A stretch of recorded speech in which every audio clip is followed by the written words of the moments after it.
It's illegal for non-Muslims to enter the holy city of Mecca. And to prevent that from happening, the Saudi government set up multiple checkpoints all around the city. Trying to enter the city without being Muslim can result in penalties and deportation. Mecca is the holiest and most sacred place in Islam, and Hajj is the world's largest pilgrimage that every Muslim must make at least once in their lifetime. During Hajj, more than 1 million people come here to wipe away their sins, to reconnect with their values, and to show their love for Allah. And in the center of the Grand Mosque in Mecca is the Kaaba, a black box that people have been praying towards since before Islam started. And when Prophet Muhammad showed up, it became God's house on earth. It's the structure everyone walks around. And when Muslims perform Umrah or their pilgrimage, before flying into Mecca, everyone has to wear a white cloth over their bodies during Hajj, signifying that there is no upper or lower class. Everyone's the same. This is called getting into the state of Ihram. Besides the clothes, there are a lot of other rules. You can't smoke, you can't have sex, you can't shave, can't cut your nails, and a bunch of other no-nos. Once entering the Grand Mosque, Muslims have to circle the Kaaba 7 times in an anti-clockwise direction, praying to Allah. However, there is a huge misconception about the Kaaba. Many people think that Muslims worship it, when really it's used as a sense of direction during prayers. The other misconception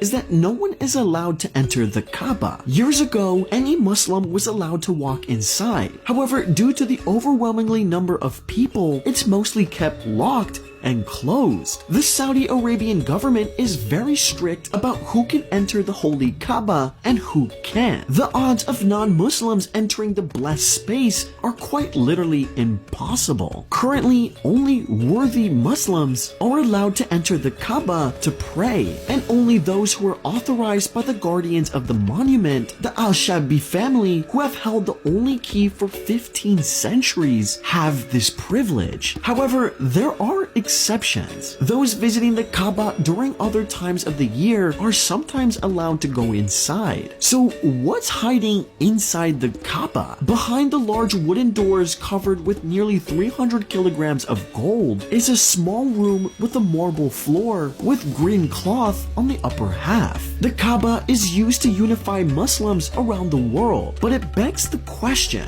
why will non-Muslims get detained and deported for trying to visit Mecca? Considering Mecca brings in more than 3 million people a year for Hajj, inviting tourists will only congest the holy site even more and create distractions for those trying to pray as much as they can. Muslims sacrifice and work their whole lives just to get an opportunity to experience this at least once in their lifetime.